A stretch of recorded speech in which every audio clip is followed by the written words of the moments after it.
Olá, pessoal, nós vamos hoje fazer a nossa mais uma bateria de questões, 10 questões, e essa hoje veio um pouquinho diferente, né? A gente está fazendo depois da nossa aula, o review de conteúdos, que a gente começou a trabalhar de maneira mais compilada, objetiva, mais rápida, mas da mesma maneira consistente, os objetos de conhecimento mais cobrados no Enem e mais cobrados em outros concursos vestibulares, como FUVEST, Unicamp, Unicap, FITS, por exemplo. Então, particulares para aqui, né?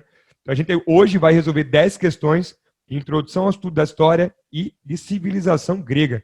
Preste atenção que são temas muito importantes que sempre tem questões muito recorrentes. Ocorre bastante nos vestibulares. Vou chamar os meus parceiros aqui. Tiago Breiner, tudo bom? Vamos embora? Fala, garotinho, tudo beleza? Tudo embora, né? Tudo embora não, vamos embora. Vamos Malu, nessa, tudo bom? botar a mão na massa, resolver essas questões. Oi, gente, vamos embora resolver questão. Vamos resolver a primeira agora.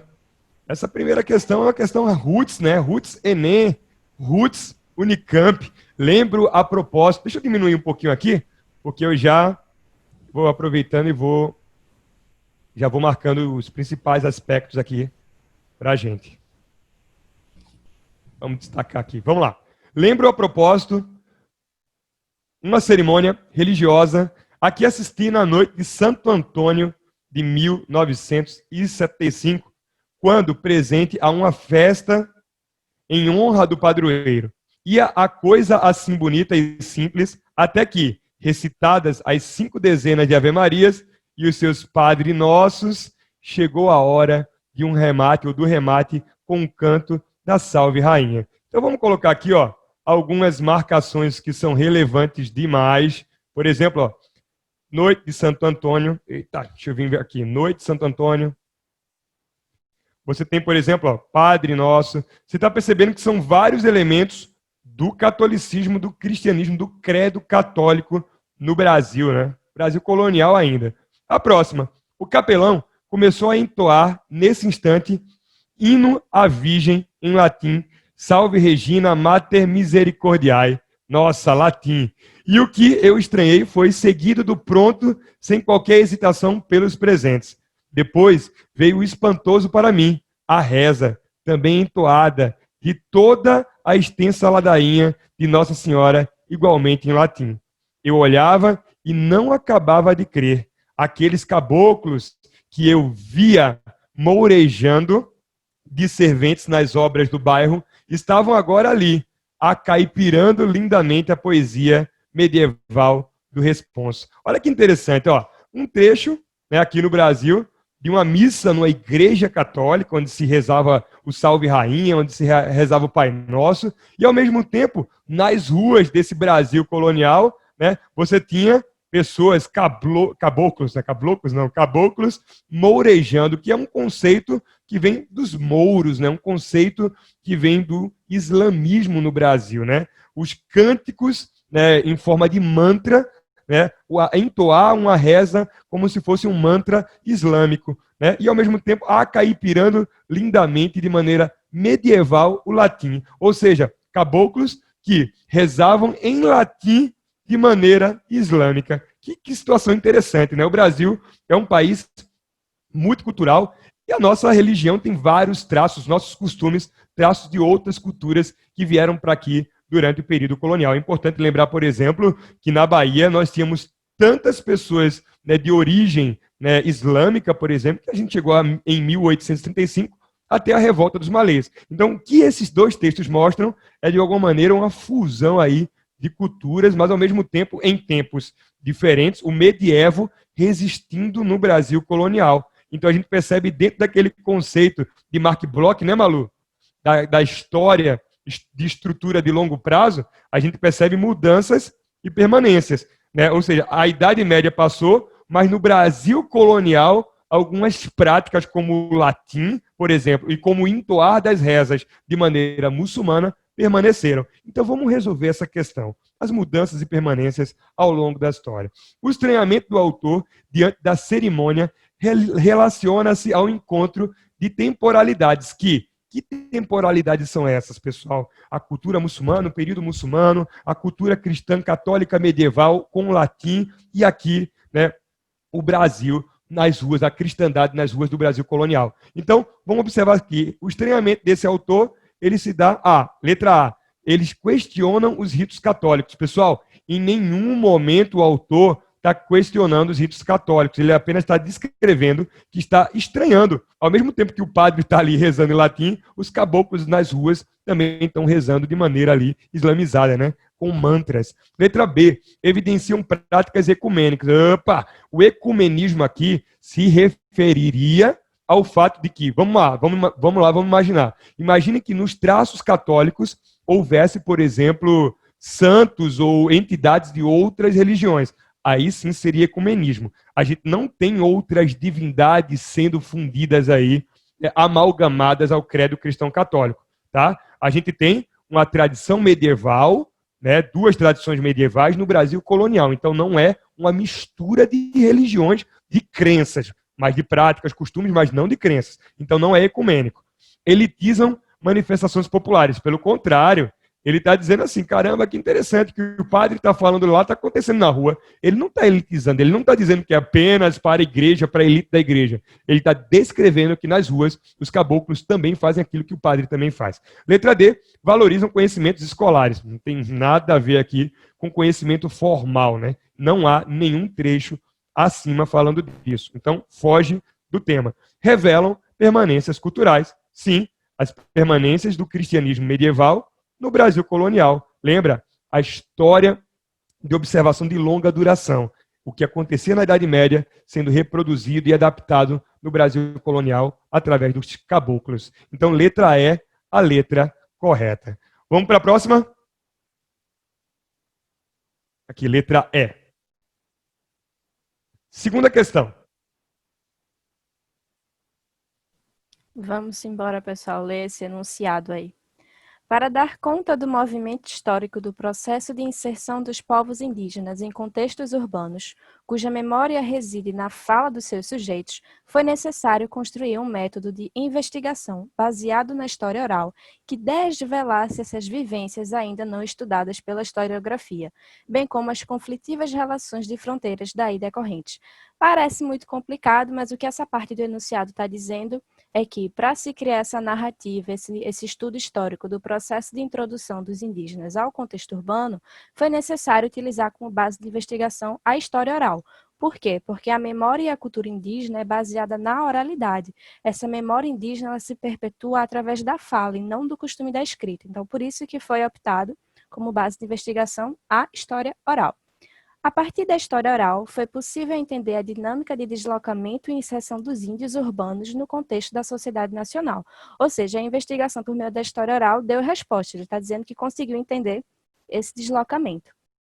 Bem como perceber os entrelugares construídos por estes grupos étnicos na luta pela sobrevivência e no enfrentamento da sua condição de invisibilidade.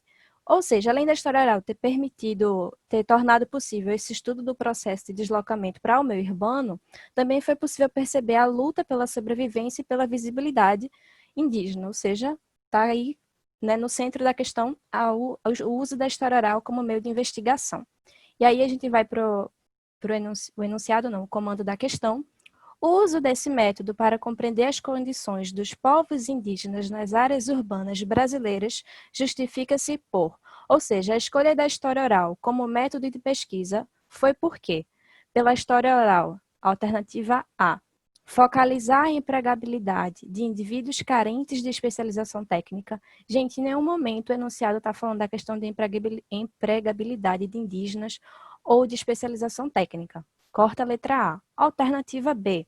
Permitir o recenseamento de cidadãos ausentes das estatísticas oficiais. A história oral, pessoal, como eu falei, ela foi utilizada devido à cultura indígena ter base na oralidade.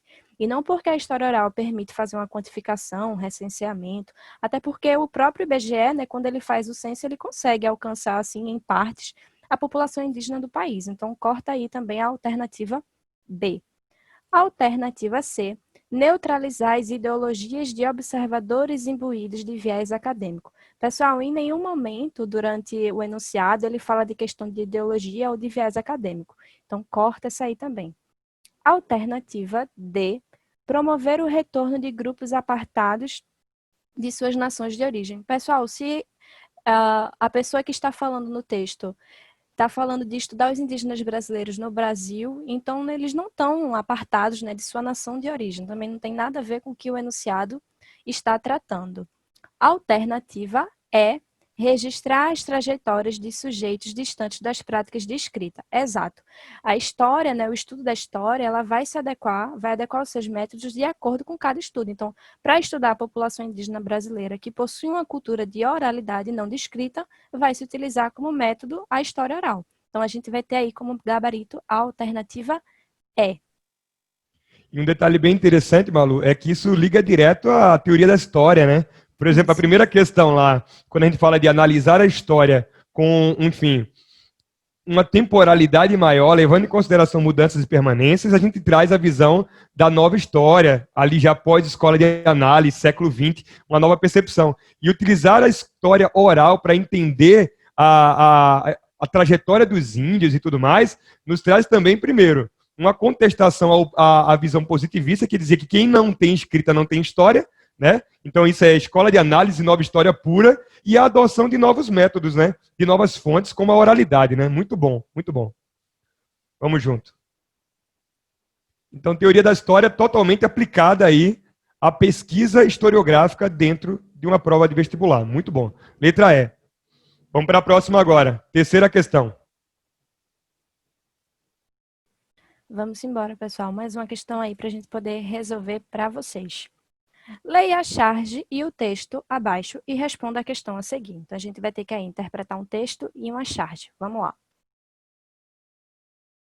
Vocês estão vendo aí, né, na charge que vocês estão vendo aí no slide, a gente vai ter aí, né, um quadro que seria a Mona Lisa, né, de Leonardo da Vinci, dizendo que vetaram uma exposição no museu.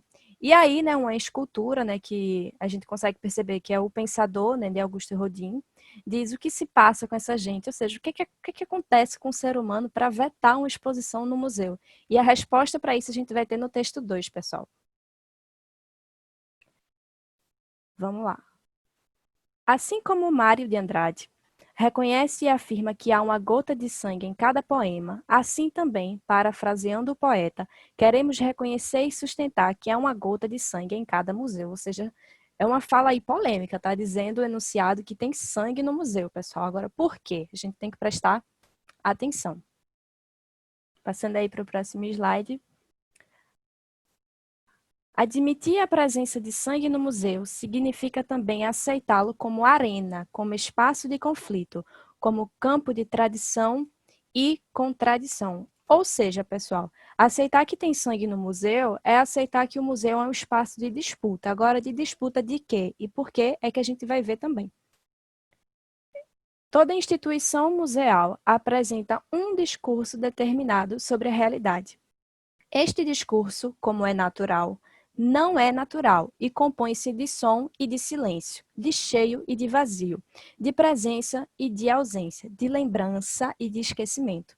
Então, veja, o que ele está querendo dizer, pessoal, é que o museu é um espaço de disputa, porque é no museu que a gente vai ter a criação de narrativas. E essas narrativas, como ele está dizendo aí, não é natural. Essa narrativa ela é construída por nós, seres humanos. Ela é fruto de escolhas políticas, históricas, sociais, é pautada nas nossas experiências, nas nossas memórias individuais e coletivas. Então, ao mesmo tempo que eu estou dando espaço e criando uma narrativa X, eu também estou deixando de lado uma outra narrativa.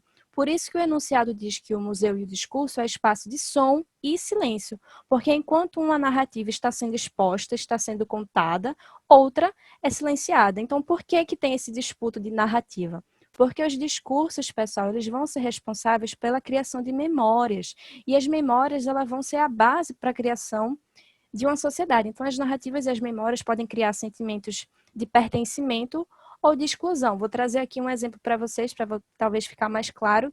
Os bandeirantes, lembram daqueles homens, né, do período colonial, que iam em expedições, buscavam ouro, mas que também aprisionavam indígenas para utilizá-los como uma mão de obra escrava? Então, para alguns, os bandeirantes são figuras heróicas, desbravadoras do Brasil, mas para outros é uma outra perspectiva. O bandeirante pode ser um homem ganancioso, um assassino de indígenas. Então, se eu fosse fazer uma exposição em um museu sobre bandeirantes, qual narrativa eu iria usar? Tá vendo? A gente tem aí esse contexto, então, de disputa de narrativa. E é isso que o texto está abordando. No texto 1, nos conhecimentos sobre história e memória, considere as afirmativas a seguir. Vamos lá para a primeira alternativa.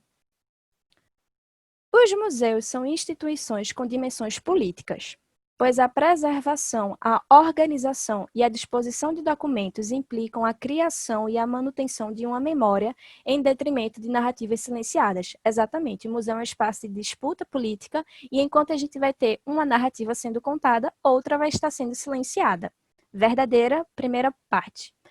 A segunda, os museus são instituições importantes por preservarem o patrimônio do passado remoto de uma cultura em detrimento da sociedade contemporânea. Gente, essa alternativa aí não está falando nada em relação à memória, em relação ao discurso. O museu é importante só para guardar o patrimônio de coisas de um passado remoto? Ué, e os museus de arte contemporânea? Não faz sentido algum. Não tem nada a ver aí, ainda mais esse em detrimento da sociedade contemporânea.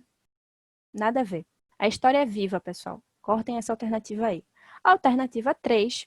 A criação e a preservação da memória coletiva realizada pelos museus são inclusivas em relação a outras alternativas, permitindo abordar a história de forma objetiva. Gente, o texto está justamente dizendo que uma narrativa pode acabar excluindo a outra. Por isso que a gente vai ter essa disputa. E como é que ele disse? E a gente não necessariamente vai abordar a história de forma objetiva. Como eu falei, a escolha de uma narrativa vai se dar também referente às nossas experiências individuais e aos nossos pensamentos políticos, históricos. Então, não necessariamente também é objetivo. Então, corta aí a 2 e a 3. Por enquanto, só a 1 está verdadeira. Alternativa 4. O incêndio do Museu Nacional destruiu parte do patrimônio brasileiro, acarretando implicações sobre o patrimônio imaterial, a memória e as identidades públicas. Pessoal, está correto, né? O incêndio no Museu Nacional, além da gente perder objetos de estudo e de pesquisa, a gente também perde a materialização da nossa memória e da nossa história.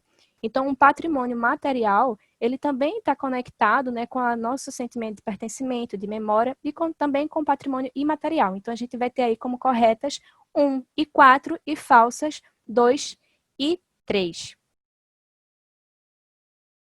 Como o Pedro está colocando aí, né, a data que a gente teve essa perda muito grande para a nossa história, né, pessoal?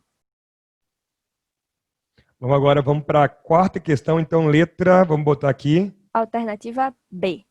B, né?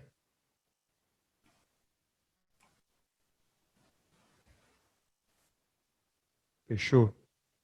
Vamos embora. Quarta questão. Vamos sobre embora, pessoal. o Instituto Histórico e Geográfico Brasileiro, né, que tem origens lá na Regência, né, Malu? Exatamente. E a origem é justamente o ponto-chave para a resolução dessa questão, pessoal.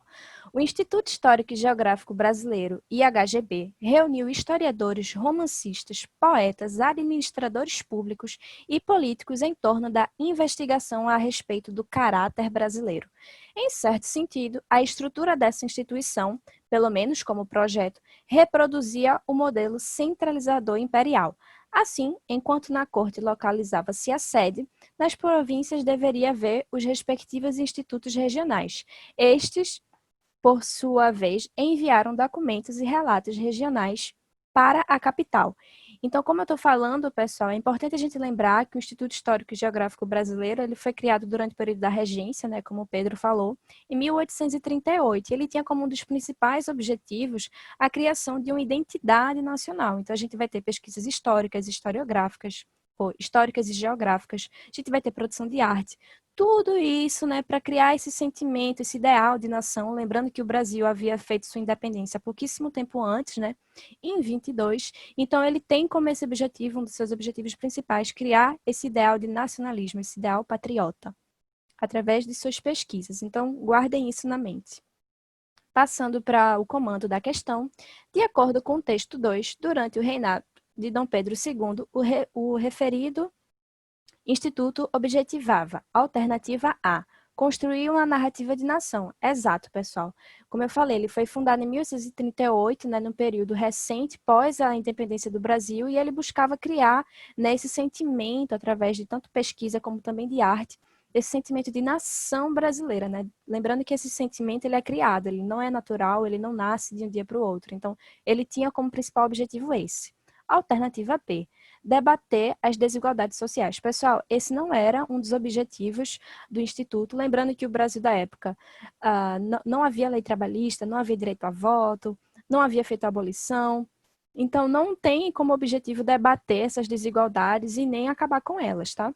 Alternativa C, combater as injustiças coloniais. Como eu falei, pessoal, o período é um Brasil ainda com escravidão, sem lei trabalhista, sem direito a voto, sem garantia à moradia ou educação. Então, ele não tem como objetivo combater essas injustiças coloniais, não, tá? Alternativa D, defender a retórica do abolicionismo. Novamente, não tem nada a ver, né? Esse não foi um dos objetivos do Instituto e a nossa abolição só vai dar bem posteriormente em 1888. A alternativa é evidenciar uma diversidade étnica. Pessoal, apesar do Instituto ter como objetivo essa criação desse sentimento de nação, não é uma nação que vai evidenciar uma diversidade étnica. Então, por exemplo, as influências de uma cultura africana ou de uma cultura indígena vão continuar sendo negligenciadas, ok? Então, a gente vai ter aí como gabarito construir uma narrativa de nação. Então, o importante dessa questão é a gente associar direitinho aí o contexto do Instituto Histórico e Geográfico Brasileiro com o seu período, né, próximo, durante o período de independência, essa construção de um sentimento nacional. Alternativa aí, alternativa A.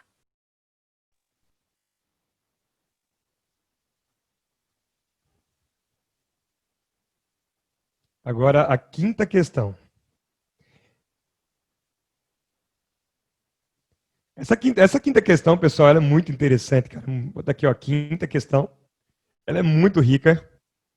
Deixa eu ampliar um pouquinho aqui, só para vocês verem melhor. Daqui a pouco eu volto para poder editar aqui e riscar a tela.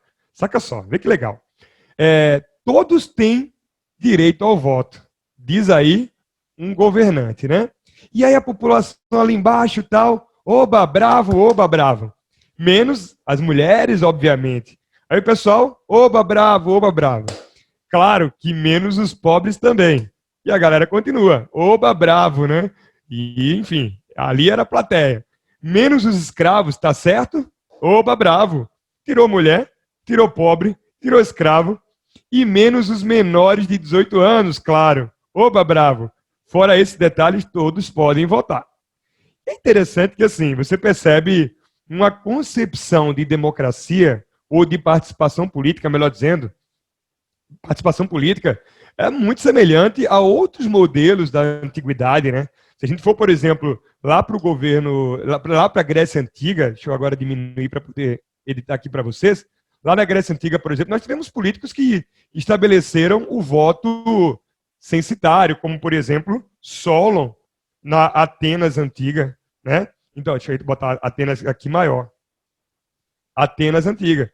Então, você tem um voto censitário, que já excluía os pobres, por exemplo, né? A participação censitária, bota aqui participação censitária.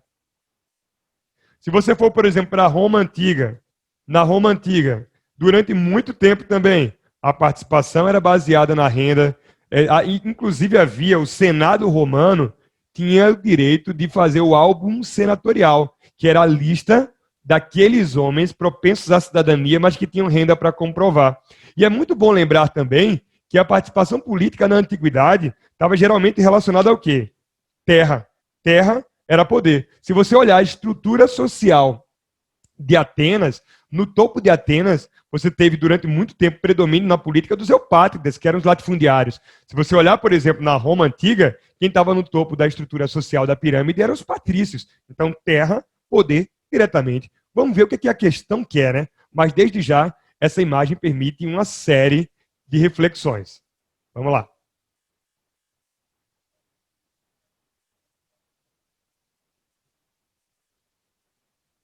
Comando. O quadro do cartunista Gilmar, publicado em 2010, expõe uma crítica contemporânea ao que se apresentou como democracia na Atenas da Antiguidade Clássica. Das alternativas abaixo, qual expressa de modo consistente tal crítica? Eu vou fazer uma observação a essa charge antes da gente responder. Tá? Uma charge que já foi utilizada, eu fiz uma pesquisa em 3 questões de vestibulares pelo Brasil. Em primeiro lugar, você fala aqui, todos têm direito, menos mulheres, Atenas. Menos escravos, Atenas. Menos menores de 18 anos, Atenas. Você poderia até colocar aí menos estrangeiros, porque se você lembrar, na Atenas Antiga, quem é que podia participar da política? Vamos lembrar da cidade. Quem é que tinha cidadania na democracia? Primeiro, quem fundou a democracia foi um político chamado de Clístenes. Coloca aí. Era um tirano que tinha fundado a democracia. Essa democracia, ela era chamada de democracia porque vinha da palavra demoi, demo, que é tribo. Então, era o governo das tribos. É bom lembrar que nessa época Atenas se dividiu, ou foi dividida em 30 tribos. Dentro dessa tribo, havia o conjunto de pessoas que poderiam participar, né, dos debates na ágora, no espaço público, que poderiam, por exemplo, participar das votações na buleia, assembleia, e só 10% dessa população podia participar. Então, a cidadania era restrita para 10%, incluindo homens maiores de idade, né, de 21 anos, conceito, alguns livros colocam 18, mas maiores de idade, filhos de mulheres atenienses. E aí, não havia necessariamente uma restrição para a questão financeira, tá? Essa questão financeira veio com Solon antes. Então, cuidado. Homens maiores de idade, com 21 anos, filhos de mulheres atenienses, ou seja, não escravos, não mulheres e não estrangeiros. Vamos voltar agora fazendo essa observaçãozinha da charge aí. Voltando para o comando aqui, ó. Das alternativas abaixo, qual expressa de modo consistente a crítica que foi feita na charge? Letra A. A apatia da população que não tinha o hábito de participar das decisões tomadas nas assembleias dirigidas pelo cidadão. Não, né? Na verdade, o que está mostrando ali é que havia participação, mas a participação era restrita demais. Mas esses que participavam de maneira ativa, tanto que a democracia ateniense era chamada também de democracia direta. Então, não é uma apatia da população que não tinha o hábito de participar. Havia o hábito, mas esse hábito, esse direito de participação, ele era para poucos, tá? Os poucos que participavam de maneira ativa. Vamos lá. A contradição envolvendo um ideal democrático e a exclusão real da participação política de sujeitos considerados não cidadãos. Essa é a resposta. Se você observar a contradição, quando a gente pensa em democracia, a gente pensa sempre numa participação ampla das pessoas na política. E aí a gente fala em democracia ateniense e muitas vezes não percebe que a democracia ateniense é completamente, não vou dizer completamente porque há princípios em comum, como a isonomia, a isegoria, mas assim, ela é em boa parte diferente da democracia que nós temos pós-iluminismo e da democracia contemporânea brasileira hoje, por exemplo. Então, só um outro detalhe, a democracia ateniense, ela era uma democracia escravista, ela permitia a escravidão. Então, de fato, aí, a alternativa está correta, ela faz uma reflexão, né, sobre esta contradição que existe entre o princípio de democracia e a grande quantidade de excluídos na democracia de Atenas. Letra C, equivalência entre a forma democrática ateniense e a que a gente usa hoje, né, que foi chancelada na Constituição de 88. De 88, perdão. Falso, não há equivalência. A democracia contemporânea é distinta, porque a democracia contemporânea, ela traz um princípio universalista, o princípio iluminista de que todos podem ter cidadania, não só homens maiores de 21 anos, filhos de ventres, mulheres atenienses, todos. Então a Constituição hoje é universalista e não excludente. Vamos lá, a nossa democracia. Letra D, a necessidade de se constituir na sociedade, a necessidade de se constituir na sociedade grega da antiguidade uma forma de democracia representativa, na qual cada eleitor escolhia seus representantes. Vê só, galera, um detalhe. Naquela época, existia a isocracia. Deixa eu escrever aqui para vocês. Existia a isocracia. O que é a isocracia? Era o direito igual entre os cidadãos de concorrer a cargos públicos. Só que nessa época, as eleições elas eram feitas por sorteio. Isso é um detalhe muito importante que vocês têm que se ligar. Era feita por sorteio. Então, essa ideia de escolher diretamente o seu representante, não. A tua participação era direta porque você participava diretamente da proposta e da votação das leis. Mas a escolha para os funcionários públicos era feita por sorteio. Então, se liga nesse detalhezinho aí, tá? Então, próximo. O favorecimento sistemático de representantes de partidos políticos que nem sempre representavam a maioria da população. Queridão, falar nessa época em partidos políticos ainda é muito prematuro. A gente pode dizer, sim, que haviam facções, por exemplo, na Atenas antiga havia Diacrioi, Paralaloi, Diacroi, haviam alguns grupos que tinham pensamentos em comum, mas dizer que haviam partidos formalmente, não. Os primeiros partidos a gente começa a entender na história ocidental como aqueles que surgem a partir da Revolução Francesa. Jacobinos, girondinos, pântano, no Brasil da regência, por exemplo, moderados, liberais exaltados. Então ainda é muito prematuro se falar de beneficiamento ou favorecimento de partidos políticos ou seus representantes. Então a resposta é a letra B. Questão complexa, muito inteligente, que faz uma viagem entre o passado e a contemporaneidade. Vamos lá. Sexta questão.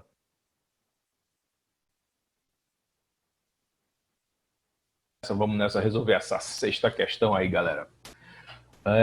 Diz assim o enunciado da questão: o aparecimento da filosofia na Grécia não foi um fato isolado, estava ligado ao nascimento da polis.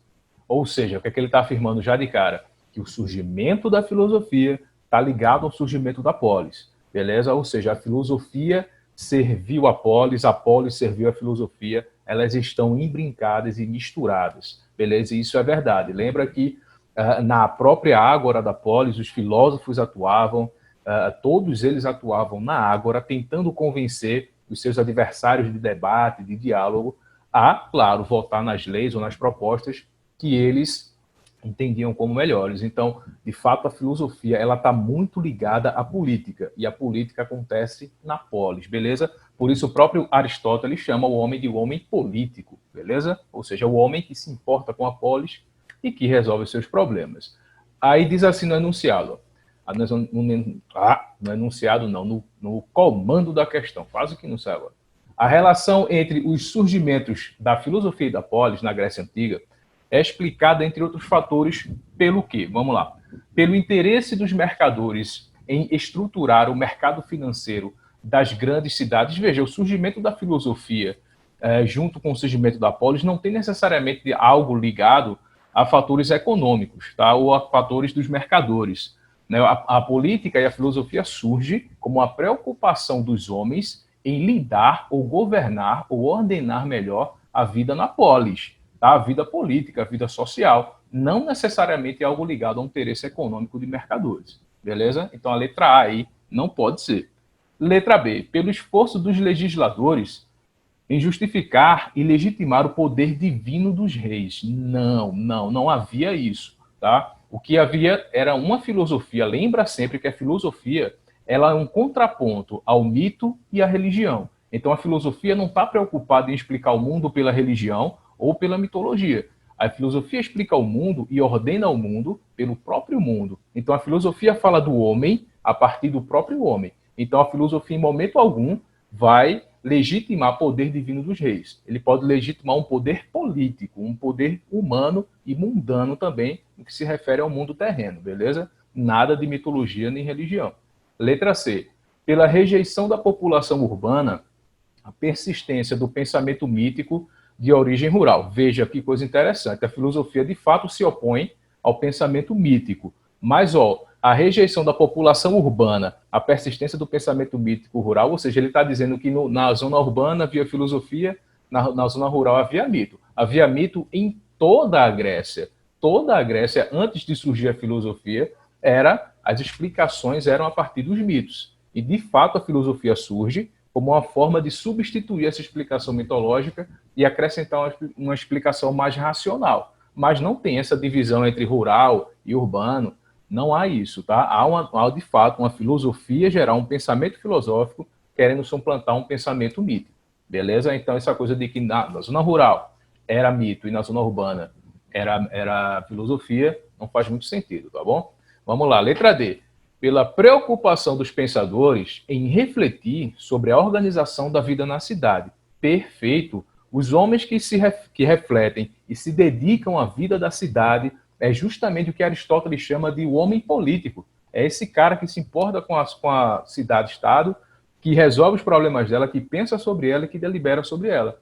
Coloca aí, pode escrever, político. Usou o político, ou seja, o animal político que Aristóteles fala, é o homem que é racional, que resolve seus problemas pelo diálogo que é persuasivo e que tenta convencer as pessoas pelo diálogo e não pela força. Esse é um homem político que está interessado em resolver o problema da polis, beleza? Isso é política para os gregos, se importar com o geral, beleza? E letra E, pela resistência dos grupos nacionalistas às invasões e ao expansionismo estrangeiro. Isso daí tem a ver mais com as guerras do Peloponeso, né, as guerras médicas e outra coisa, nacionalismo não, né, galera? Esse termo nacionalista, nacionalismo é um termo aí que surge no século XVI, XVII, a partir da Idade Moderna, com a estruturação dos estados nacionais, as monarquias nacionais, quando surgem os primeiros países, né? Aí a gente pode falar de grupos nacionalistas, de ideal nacionalista. Até aí não faz o menor sentido,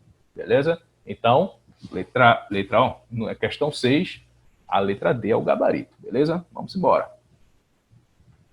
Tá aí, letra D. Questão 7, vamos seguir a questão 7 aí para a gente ver o que é que ela traz para a gente. Vamos lá. Passa aí, Pedro. Olha aí. Esse daí é um teatro grego, beleza? É comum alguns autores chamarem de anfiteatro, tanto o teatro grego quanto o teatro romano, tá? Mas há uma distinçãozinha aí bem específica em que esse tipo de teatro que vocês estão vendo, que é esse semicírculo, ele é chamado de teatro, ok? O semicírculo é teatro e é característico da Grécia. O anfiteatro é o Coliseu, tá? Não é o Coliseu não, né? São arenas onde há um círculo completo, né? Em forma ogival, vamos dizer assim. E aí a gente chama de anfiteatro, ou seja, é um lugar em que, de qualquer lugar que você esteja, você consegue ver o espetáculo no centro, beleza? Então, teatro, o semicírculo, e o anfiteatro é o círculo completo, ok? Agora, quando se fala de forma geral e tal, pode até se admitir que chame-se os dois de anfiteatro, que é provavelmente o que uma questão está fazendo, beleza? Pode subir aí, Pedro, para a próxima imagem. Esse é o teatro, esse é o anfiteatro, a arena, a famosa arena. A arena porque se jogava areia ali para cobrir as imperfeições, né? Então, repara na diferença aí. Veja que o Coliseu ele faz o arco completo, ele completa a volta. É bem parecido com os estádios que a gente tem aqui de futebol, né? Enfim, que o Ocidente herdou esse tipo de construção. Então diz assim o enunciado. As duas grandes civilizações da Antiguidade, Grécia e Roma, construíram anfiteatros, tá vendo? Anfiteatros. Então, tudo bem, aí pode generalizar sem problema nenhum. Grandiosos, com enorme capacidade para abrigar seus frequentadores. Passou aí, Pedro? Na Grécia, o anfiteatro de Epidauro, construído em 4 a.C., e o Coliseu, construído em Roma, entre 72 e 80 d.C., são dois belos exemplos. Entretanto, mais do que apenas diferenças arquitetônicas, tais construções exemplificavam as diferenças entre essas duas civilizações. Tá? Então, o que é que ele está dizendo? Que os anfiteatros e os teatros não são apenas meras construções, eles têm um valor político até. Beleza? As diferenças, né, como o Pedro tá mostrando aí, não é só apenas uma questão arquitetônica, há uma questão política aí dentro. Por quê? O teatro grego, que nasceu lá das dionisíacas, das festas religiosas referentes ao deus Dionísio, e como nessas festas as pessoas encenavam, brincavam, dançavam, começou a surgir ali um gênero literário, um gênero de arte chamado teatro. Beleza? Então as pessoas começavam a criar peças encenando os dilemas humanos, as emoções, as virtudes, os valores. E aí você tinha a tragédia, você tinha a comédia, né? E isso tudo era encenado dentro do teatro, beleza? E em Roma, a mesma coisa. Também havia essas festividades, os espetáculos. Isso era muito comum para distrair a população. Era uma forma da política distrair a população, tá? Entregando a elas a diversão. Tá? Era uma forma de fugir do foco. Isso era muito característico da Roma, principalmente no Império Romano, né, onde criou-se aí a política do pão e circo. As arenas, como o Coliseu, elas serviram muito a esse serviço de controlar a população, passar mensagens para a população. Né? Os cristãos eram sacrificados nos coliseus, nas arenas, nos espetáculos, dos gladiadores, enfim. Tudo isso mostrava ao povo que se fizesse algo contrário ao império, como os cristãos faziam, você ia ter um fim trágico. Assim mesmo no teatro grego também, que servia para a educação, pode subir, Pedro, que servia também para educar o povo nos princípios e nos valores dos gregos, princípios cívicos. O teatro grego ele tinha uma função pedagógica, educacional também. Nessas tramas, nessas peças, havia sempre um final terrível para as pessoas que não seguiam os princípios morais que a sociedade estabelecia. Então perceba que, além de ser grandes, de fazer parte da arte como um objeto a ser apreciado, mas também servia para que os políticos, tanto no Império Romano quanto na Grécia, usassem para fazer política e manter o povo controlado. Então, considere as afirmativas. Primeiro, o Coliseu era, sobretudo, um enorme instrumento de propaganda e difusão da filosofia de toda a civilização romana, que, por meio de espetáculos de gladiadores, execuções e jogos voltados para o entretenimento da população, desviava a atenção do povo dos problemas sociopolíticos. Eu acabei de falar isso tudinho, tá? Confirma tudo o que eu falei. E, de fato, era um lugar para se passar toda a propaganda do Estado romano, do imperador, mostrando ao povo a quem eles tinham que obedecer e o que aconteceria caso eles resolvessem fazer algo contrário, beleza? 2, além das distrações, né? O teatro, então, verdadeira primeira. O teatro grego desempenhava um papel importante na cultura e no orgulho cívico, onde, por meio de 2 gêneros principais, a tragédia, que era mais uma sátira aos costumes, e a tragédia falava sobre os dilemas humanos, tá? E a comédia, que satirizava os costumes, levando o cidadão a uma reflexão sobre o mundo em que vivia. Era uma forma, como eu falei para vocês, de educação, de educar aquele cara ia refletir sobre o que ele ia fazer vendo aquelas peças ali, beleza? O terceiro, então, tá verdadeiro também. Terceiro, para a cultura greco-romana, a importância dos anfiteatros não residia somente na possibilidade de realizar as festas rurais, festivais artísticos ou espetáculos dirigidos ao povo. Nesses amplos espaços, as decisões políticas eram tomadas pelos governantes com o apoio da população votante. Vê só, isso aí existia na verdade, o apoio da população votante na política existiu, como o Pedro falou na questão anterior, em Atenas, no período democrático. E só. Em Roma não houve democracia, tá? E nas outras partes da Grécia também não. Então, quando ele diz que esses amplos espaços serviam para que, né, nessas duas civilizações, Grécia e Roma, a população participasse da política, isso está errado. A população só participou da política em Atenas, beleza? Como o Pedro falou aí no quesito decisão, tá? Em Atenas, beleza? E de forma ainda restrita. Então ele está generalizando demais aí. Se ele falasse aí em Atenas, poderia até considerar. Mas em Grécia e em Roma, não dá para considerar. Então, a alternativa 3 aí está falsa, beleza? Porque não havia esse apoio da população votante, a população não tinha essa participação nas decisões, como o Pedro falou aí também, beleza? Então aí a 1 e a 2 são verdadeiras, resta aí marcar a 1 e 2, vamos ver que letra é? A letra B, né? Seria a letra B a questão correta aí. Vamos mais para a próxima? 8ª questão, estamos chegando no final já. A 8ª questão diz assim para a gente, ó. Passa aí, Pedro. Agora, aí, ó. Solon é o primeiro nome grego que nos vem à mente quando terra e dívida são mencionadas juntas. Logo depois de 600 a.C., ele foi designado legislador em Atenas, com poderes sem precedentes, porque a exigência de redistribuição de terras e o cancelamento das dívidas não podiam continuar bloqueados pela oligarquia dos proprietários de terra por meio da força ou de pequenas concessões. Galera, Pedro já falou de Solon, da importância de Solon como legislador. Além dele criar as classes censitárias, ele fez uma coisa muito importante na Grécia. Primeiro, a gente tem que entender que Solon chega como legislador, ele está um pouco do lado ali dos comerciantes, né? Então ele tenta tirar um pouquinho, reduzir o poder dos eupátridas. Então uma das primeiras medidas que ele vai tomar é a Seisachtheia, a lei Seisachtheia, que significa o quê? O fim da escravidão por dívida na Grécia. Por quê? Porque, lembra que os grandes proprietários de terras, os eupátridas, esses caras que basicamente tinham esses escravos por dívida, né? Então, quando Solon tira ou elimina a escravidão por dívida, ele tira também uma parte do poder dos eupátridas sobre a população. Então, é uma forma de limitar o poder dos eupátridas, beleza? Então, Solon vai passar, assim como criar as classes censitárias favorece aos comerciantes, né, eliminar a escravidão por dívida também favorece os comerciantes, assim também como ele cria diversas medidas para estimular o comércio, né, em Atenas. Então, Solon, de fato, ele é ligado a Sexasteia. Falou Solon, falou de abolição da escravidão por dívida, que era também, como Pedro falou, a terra tinha relativo poder. Relativo não, né? Quem tinha terra tinha poder, como Pedro falou.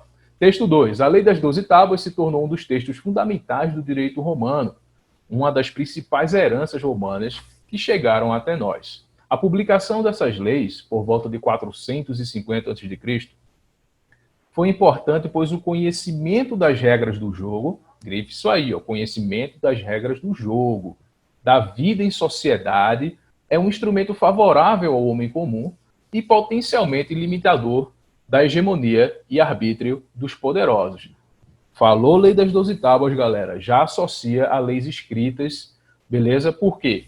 Quando eu crio uma lei escrita, eu dou à população a possibilidade dela consultar essa lei, dela saber como essa lei está escrita. Então, é um elemento muito importante para diminuir as desigualdades. Por quê? Porque a partir de agora, a população vai saber o que a lei diz. Porque antes da Lei das 12 Tábuas, as leis eram orais, eram ditadas ao povo, eram ditas ao povo. E aí o legislador, o jurista, enfim, ele poderia dizer o seu bel prazer, ele podia interpretar da forma que ele quisesse e falar ao povo. Estando escrito, não tem como, beleza? Porque está escrito. Então todo mundo pode consultar. Então isso já limita o poder dessas pessoas nos desmandos legislativos e jurídicos, beleza? Então o que é que ele está fazendo? Ele está comparando duas leis. A lei de Solon, da abolição da escravidão por dívida, e a lei das 12 tábuas, que são leis escritas, e veja que ambas ajudam a diminuir um pouco o poder da aristocracia, o poder de quem está em cima, e promover, dentro de alguns limites, uma certa diminuição dessas desigualdades sociais. Beleza? Vamos ver o que a questão pede, então, no comando. Pode passar aí, Pedro. O ponto de convergência. Ponto de convergência, galera. Ele quer saber o que há de comum entre essas duas leis. Acabei de falar, né? Entre as realidades sociopolíticas indicadas nos textos, consiste na ideia de que, vamos lá. Letra A, passou aí, Pedro. Letra A.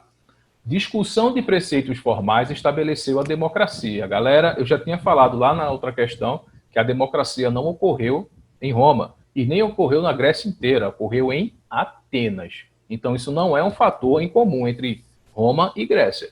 A democracia não é esse fator em comum, beleza? Então, não é disso que ele está falando. Ele quer a convergência, o que há de comum. O que essas leis produziram em comum. Essas leis não produziram, tanto em Roma quanto na Grécia, a democracia. Beleza? A discussão desses preceitos, né? Vamos lá. Letra B. Invenção de códigos. Vamos lá. Invenção de códigos jurídicos desarticulou as aristocracias. Não necessariamente, tá? Então, esses códigos jurídicos ajudaram a organizar a vida social, mas lembrem que muitas dessas leis, quando viram leis escritas, elas apenas traduzem o que já era dito oralmente. É apenas uma garantia de que vai estar escrito. Não necessariamente desarticulou as aristocracias, elas continuaram dominando, só que agora com leis escritas, beleza? E isso permitiu a muitos povos, como a plebe em Roma, que realizou diversas revoltas, a começarem a contestar o que está escrito. Beleza? Porque isso não fica mudando o tempo todo. Está escrito e acabou. Beleza? Então a letra B não pode ser. Letra C, formulação de regulamentos oficiais. A formulação de regulamentos oficiais instituiu as sociedades. Porque tem um negócio aqui na minha frente, não estou conseguindo ler, não. Espera aí. Agora, formulação de regulamentos oficiais instituiu as sociedades. Galera, ele está dizendo aí que o surgimento da lei escrita gerou as sociedades. Que é isso? Não tem como, né? É o contrário, galera. As leis surgem das sociedades. As sociedades produzem as leis. As leis são invenções sociais, são construções sociais. Não é a lei que inventa a sociedade, é a sociedade que inventa a lei. Beleza? Então, esse detalhe aí. Ele trocou, né? D. Definição de princípios morais encerrou os conflitos de interesses. Não. Tanto em Roma quanto na Grécia, os interesses, esses conflitos continuaram. Depois da Lei das 12 Tábuas, ocorreram diversas revoltas da plebe, que conseguiram outras conquistas, né, como as várias leis que a plebe conseguiu, a lei Canuleia do casamento, né, e diversas outras leis surgiram ali na República Romana, porque o conflito de interesses continuou, beleza? Então não posso dizer que esse conflito acabou. E em Atenas a mesma coisa, depois que Solon instituiu o fim da escravidão por dívidas, ainda continuaram as tensões sociais que levaram a Grécia a instituir as tiranias. Então, os conflitos permaneceram tanto em Roma quanto na Grécia e não tiveram fim. Letra E, a criação de normas coletivas diminuiu as desigualdades de tratamento. Perfeito. Agora, com uma ressalva, hein, galera? Na Roma, diminuiu bastante, beleza? Porque a plebe, como eu estou dizendo, fez diversas revoltas e conseguiu mais direitos, e conseguiu, inclusive, instituir o tribuno da plebe, que era um cargo, né, que facilitava a vida dos plebeus. Em Atenas, não tanto. Né? Lembra que a democracia ateniense era muito restrita, e a sociedade também. Mas, ainda assim, forçando bem aí, dá para colocar isso como algo comum. De fato, houve a diminuição dessas desigualdades de tratamento. Pelo menos é uma possibilidade para isso, a criação dessas leis. Beleza? Então, fica aí a letra E como a verdadeira. Vamos agora para a nona questão. Tá me ouvindo aí, Brainer? Tô ouvindo. Tranquilo, vamos para a nona agora. Essa nona questão, ela fala do período clássico de Atenas. Lembra que Atenas tem várias fases. Período pré-homérico, fase de ocupação, período homérico, a fase dos Gênios, da Magna Grécia, da Ilíada e da Odisseia, depois período arcaico, a formação das cidades Atenas e Esparta, né, as poleis, né, no plural, depois o período clássico, que foi o período de guerras, ao mesmo tempo que Atenas viveu seu ápice, a Era de Ouro, mas também viveu guerras, que acabaram enfraquecendo a civilização e as cidades da Grécia Antiga. Então vamos lá. A partir do século V a.C., a guerra tornou-se... Coloca logo aqui, deixa eu colocar logo para vocês aqui, porque a gente já não perde tempo, né? Coloca aí, ó.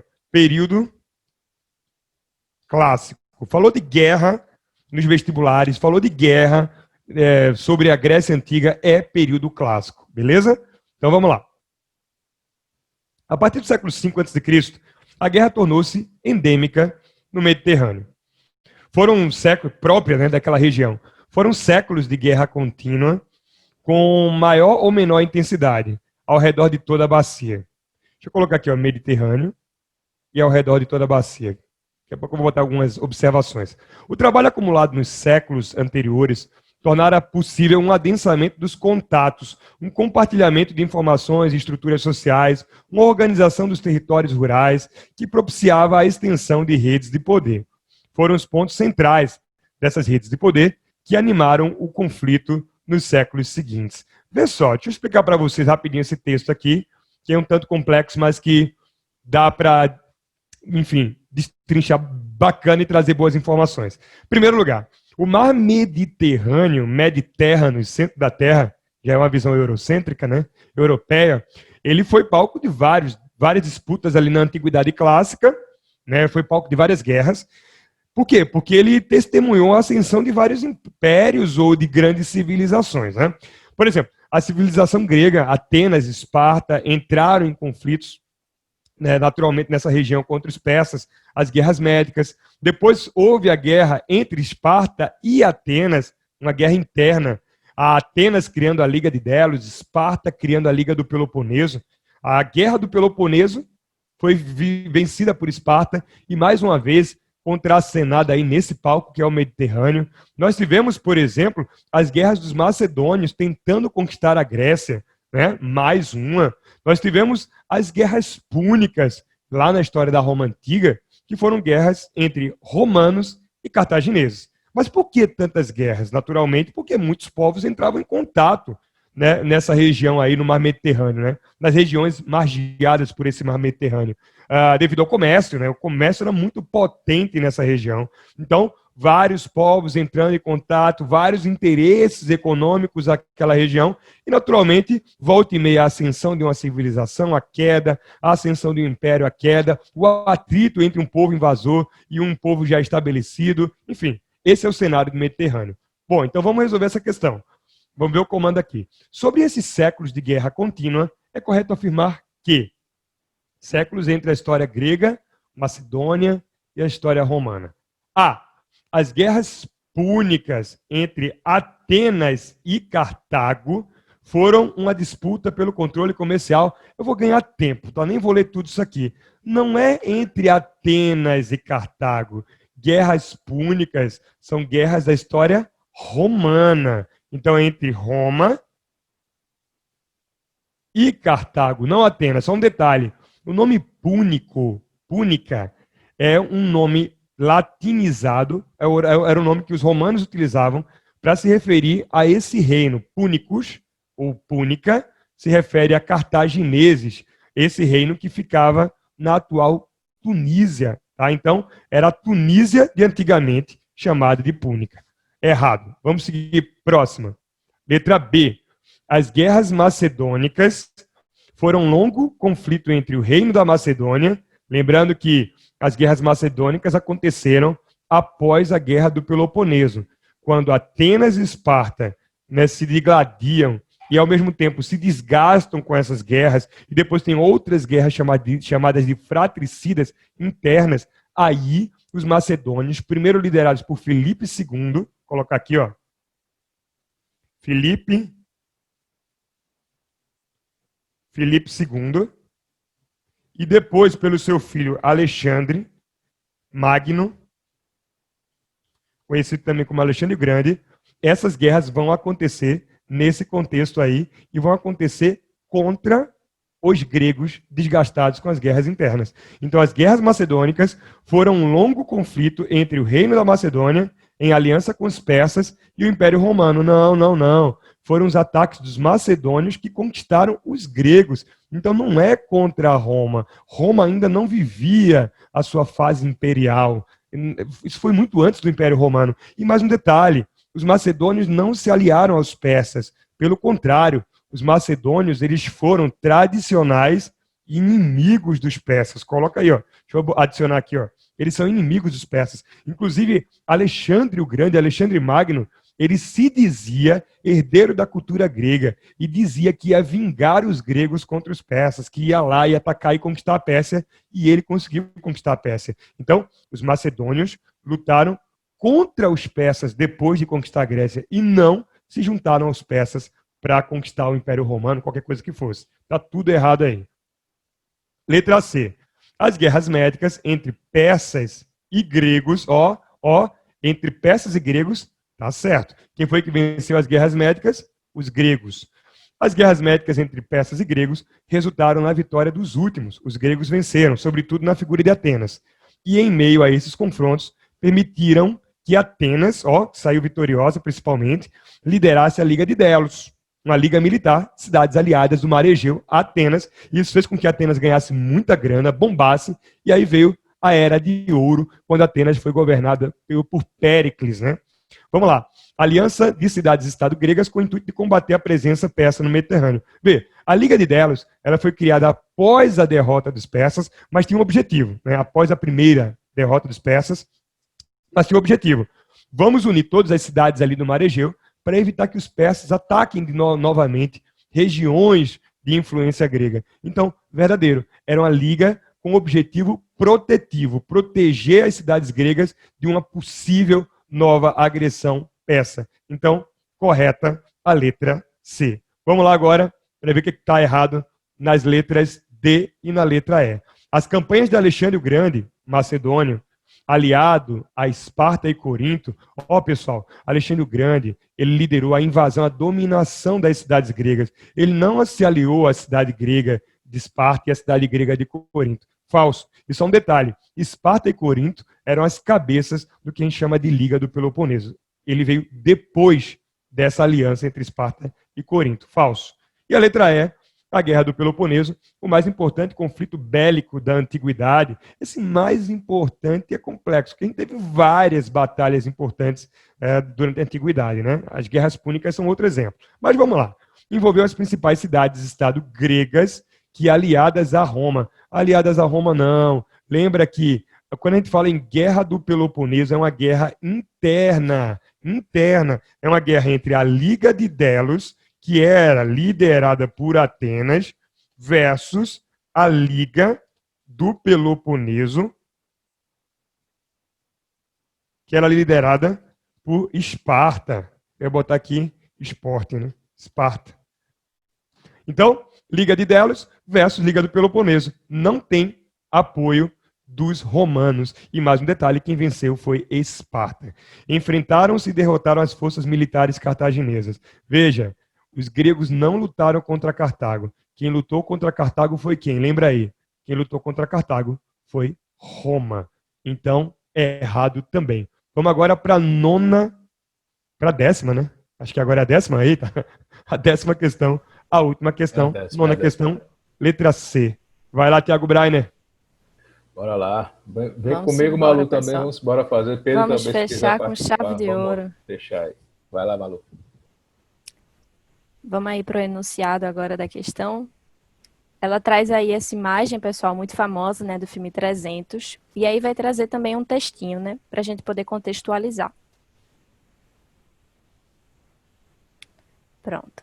Frank Miller inspirou-se na verdadeira Batalha de Termópilas, ocorrida em 438 a.C., na Grécia, para escrever Os 300 de Esparta.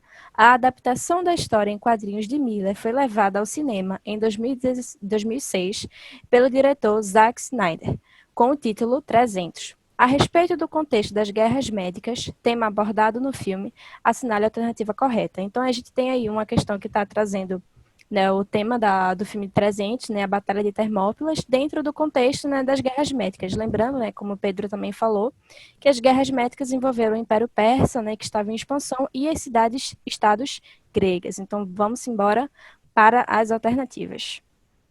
Letra A, vamos embora.